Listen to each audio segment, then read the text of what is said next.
I'm Noam Weissman. I'm the head of education at Unpacked. I'm so excited to host this conversation with the living legend, Natan Sharansky. And I'm so incredibly excited that we at Unpacked are able to partner with all of these incredible organizations, amazing Jewish organizations across the world. Nearly 100 organizations, diversity from all different walks of life are coming together to learn from Natan Sharansky. I encourage every single person on this call to check out our YouTube channel, youtube.com/unpacked. Make sure you check it out where you'll get all of our content.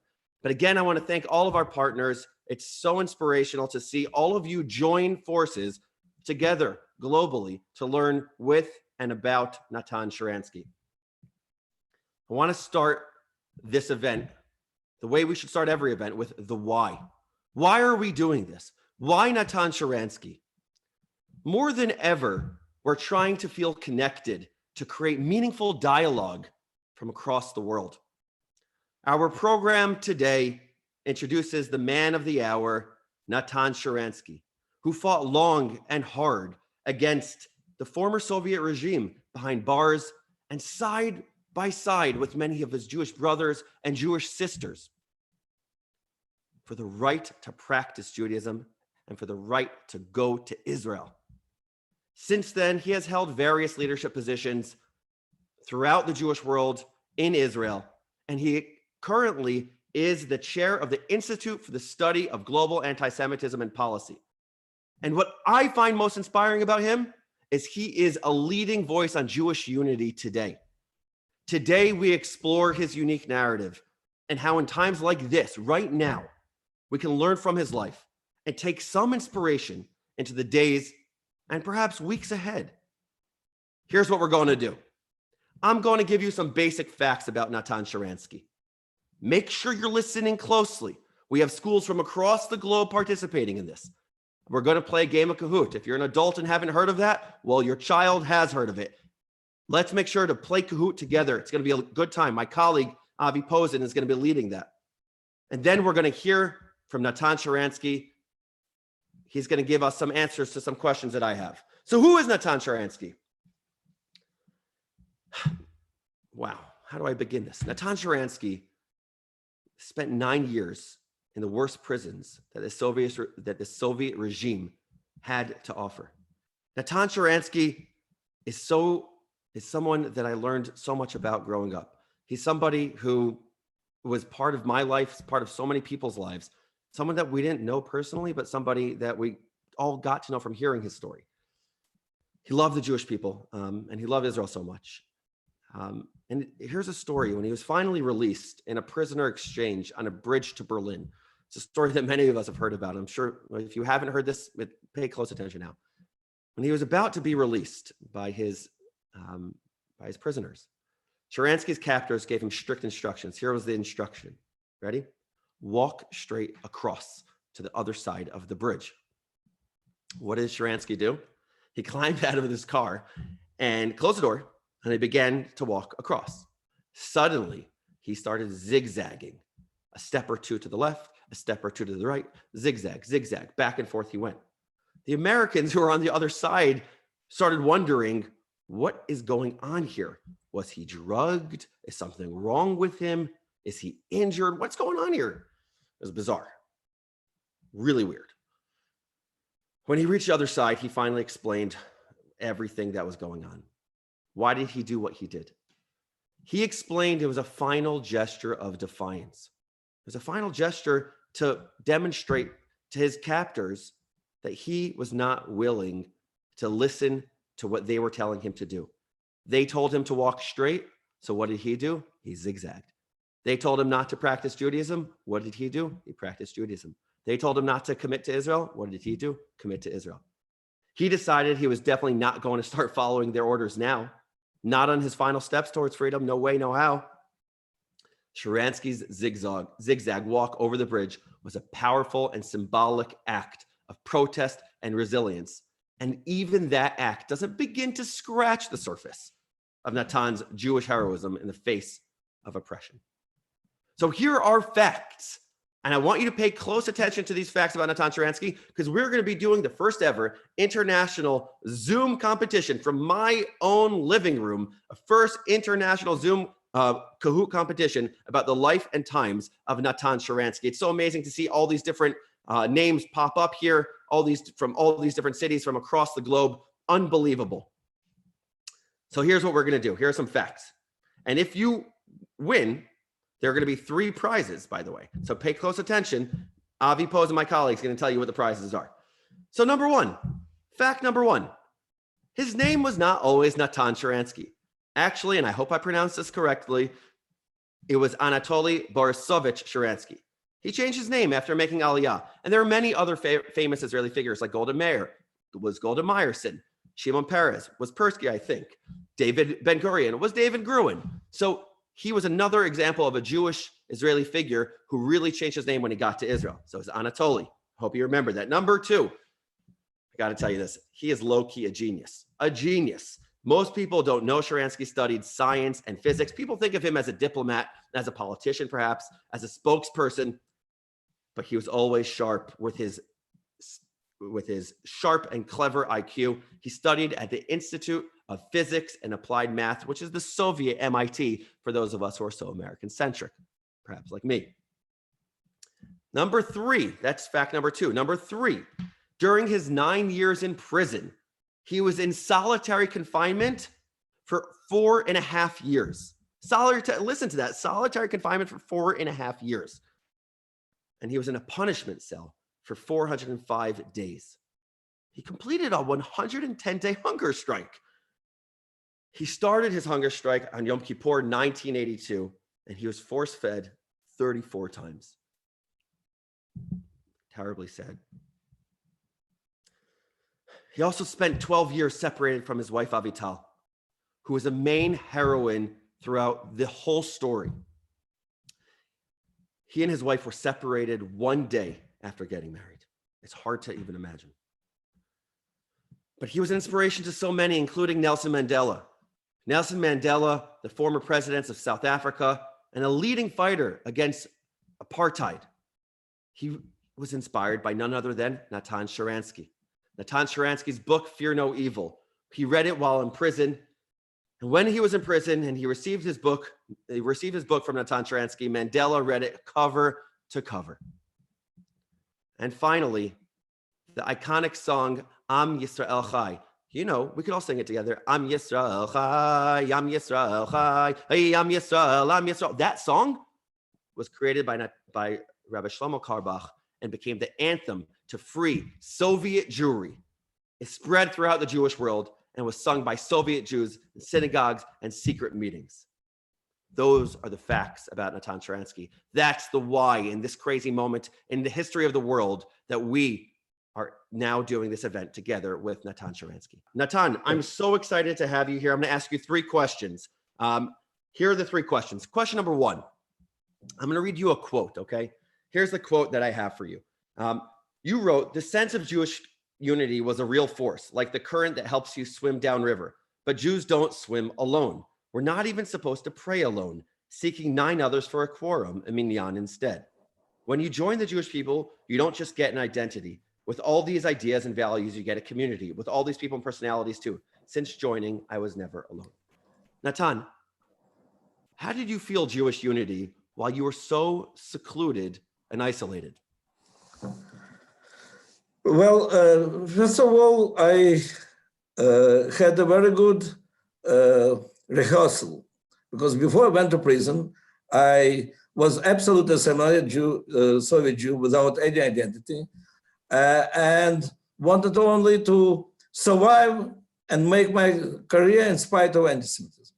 Then I discovered Israel, when suddenly after 1967, all the people around you start asking you how you guys succeeded to do it, victory of Israel, and you understand whether you want or not, people connect you to Israel, and you start reading in the underground the books about your own history.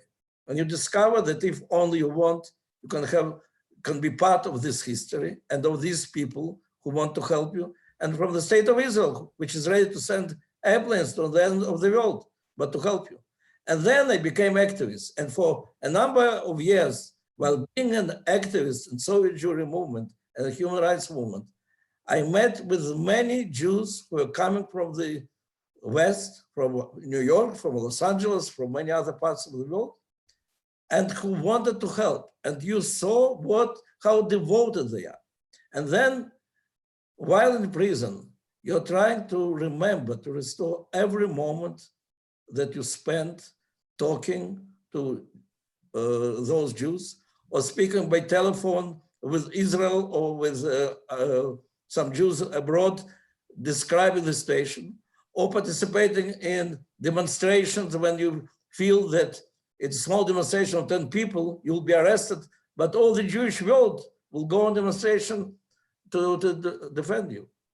And you remember Operation Entebbe, that operation on Israel sent to the end of the world the airplanes to release Jews. And the picture of Yoni Netanyahu, who was killed in this operation, was in my wall when they came to arrest me. And each time when you hear the airplane in the skies of Siberia, you think that can be the airplane from Israel. So this feeling that my people will never stop struggling for me, that you're part of this unique struggle which continues, and that they will come and that Israel will bring you back home, that was very strong. And so each time when KGB was telling me, almost with disgust, who is supporting you? They're only a bunch of students and housewives. But you immediately remembered all those students and housewives who were with you in the struggle, and you were absolutely sure the struggle doesn't stop for a moment. And that's what gave me the strength to continue. Natan, thank you so much for talking to us about that. And the moment that Yoni Netanyahu led the operation in 1976, the Operation Entebbe was a moment that I was not alive for, but is a moment that I grew up hearing all about, watching movies about. And yes, we do have an Unpacked video, 2 videos actually about Operation Entebbe. So everyone should check that out. And we have videos about you that I'll talk about later. We need a lot of advice, all of us in the world, in the Jewish world specifically. Could you please give us advice, your best advice for the Jewish world today to feel connected to one another? What advice could you give us? So you mean that now when we all have to sit in our apartments, and for me, the biggest challenge is that now I and Avital cannot meet every day our grandchildren as we used to do. And some other people have other challenges. But the first advice I already gave you. You have to feel that you're part of the big struggle. The struggle against Corona is also big global struggle against very dangerous enemy, and each of us is a soldier. So there is meaning in the fact that we are isolated. And the better you follow these rules, the better soldier you are, contributing to general struggle. That's first. Second, don't let the circumstances lead you. Don't feel yourself dependent on the facts which don't depend on you. Don't build projects, oh, in a week it will be finished, and then I'll go on vacations. It doesn't depend on you when it will be finished. I understood very quickly in the prison that I don't know whether they'll get out alive. It doesn't depend on me. I don't know when they'll be released, if at all. It doesn't depend on me. But I do know that whether I will remain a free person in prison, it depends on me. So plan things which depend on you. You can plan, okay, now in 3 days I'll read a book which I finally can read. In 1 month I can learn a language which I wanted to learn, but I didn't have time, and so on and so on. So plan your life and rely on things which depend on you, but then fulfill them. And then you will feel that you're not simply wasting your time, and you will not be desperate. Third, maybe one of the most important things, never lose your sense of humor. Keep laughing, keep joking. Thanks God, thanks to internet, the God of internet. We have millions of jokes I receive in Hebrew, in English and Russian every day about ourselves, about our situation, about Corona, about our leaders. That helps you to see the world in the real proportions. Don't stop laughing on yourself for a moment. Use your hobbies. My great hobby was chess. I knew how to play chess without looking at the board. So in the punishing cell, I could play thousands and thousands of chess games, win all of them, feel yourself strong intellectually. You don't have to play without the board. You can play with the board. You can draw, you can sing, you can play music, you can do whatever you want. That is your moment to enjoy your life. And the most important, of course, is Am Yisrael Chai. We are part of the great people who were scattered all over the world for many centuries. We were lonely in small communities. And nevertheless, we always felt that we are part of the big people with a big mission, with a great future. And that's so easy to feel it now, today. Never forget, never for a moment forget that you're part of something much bigger than yourself. Natan, thank you so much. Those are incredibly inspiring words. I don't know that all of us have the ability to play chess the way you have the ability. I'm not sure all of us could learn a language in a month the way you probably could learn a language in a month. But nevertheless, the idea of pursuing meaning, pursuing humor, and feeling connected and pursuing our hobbies is such an important thing for all of us to be focused on right now. And thank you so much for that advice. And pursue your jokes. Don't forget about jokes. Yeah. Okay, deal, sold. But let's put aside Corona for a minute now, Natan. Let's take a step back. Let's imagine a world that was pre-Corona for a minute. There was much conversation about a large divide between North American Jews, maybe specifically American Jews, and Israeli Jews.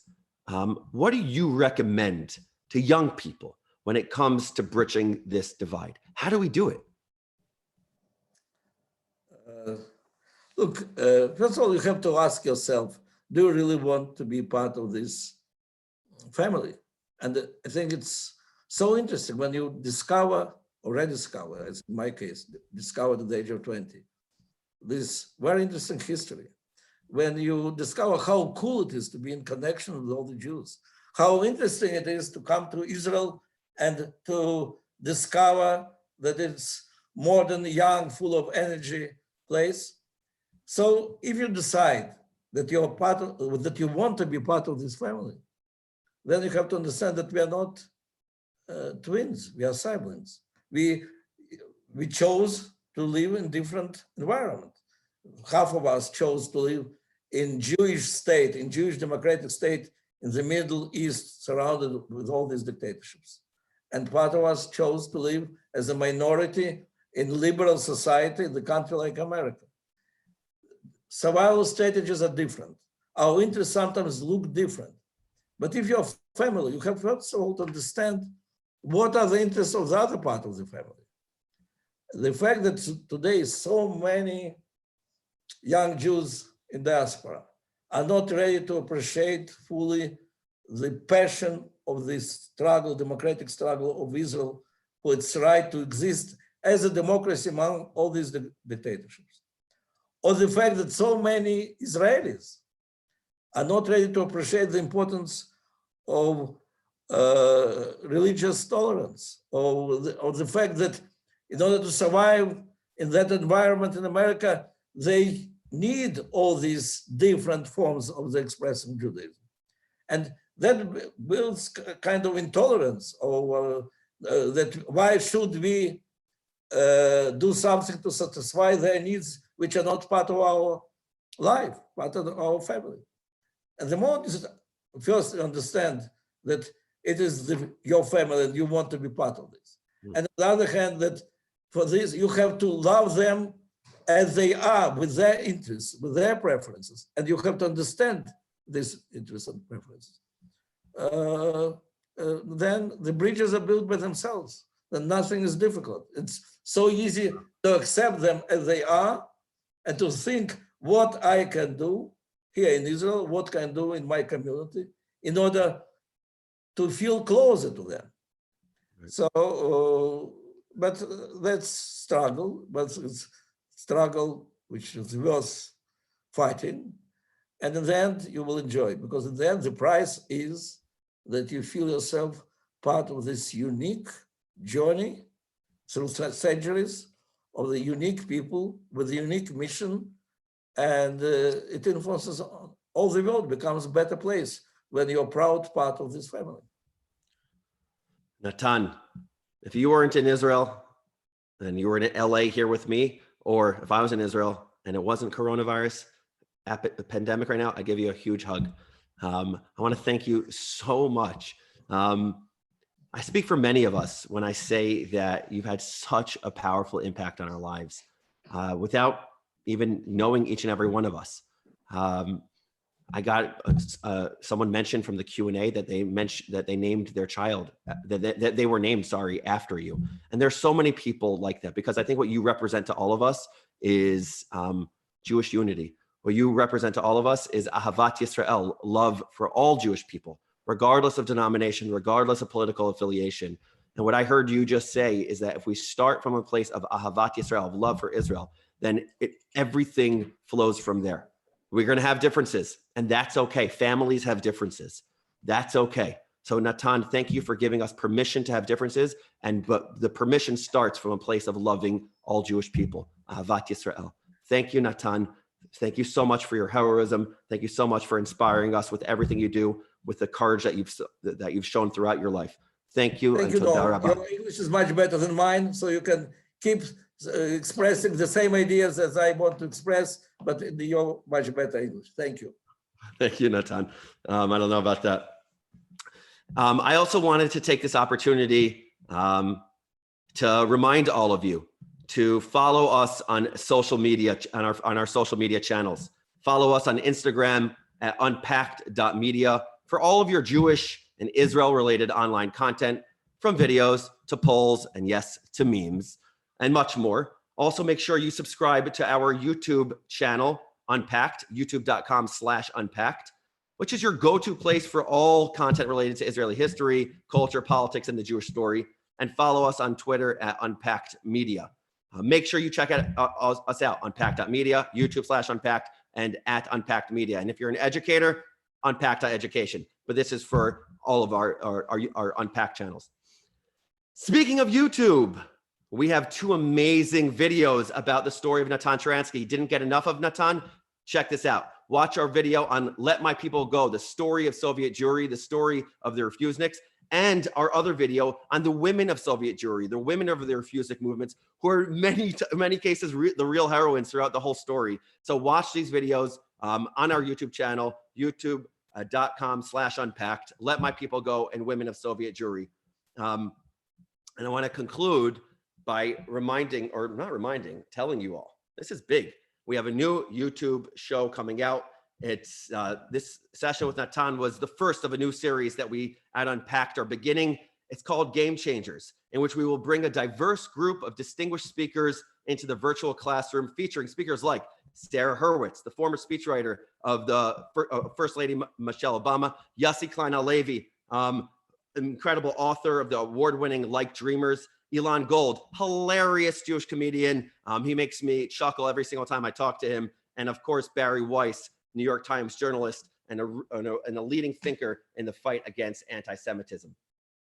So tune in this Wednesday at 12 o'clock Pacific, 3 o'clock Eastern, with our first Game Changer episode. A link will be posted in the chat, and with a pinned comment. Click on it on YouTube, and if you do that, it'll remind you right before the event. So make sure to check us out this coming Wednesday in 2 days, where I interview Sarah Hurwitz, and then you see our list of game changers. Thank you so much for joining us. Thank you so much for being part of this. Thank you so much for being part of this incredible global Jewish community. And in the words of Natan Sharansky, Am Yisrael Chai.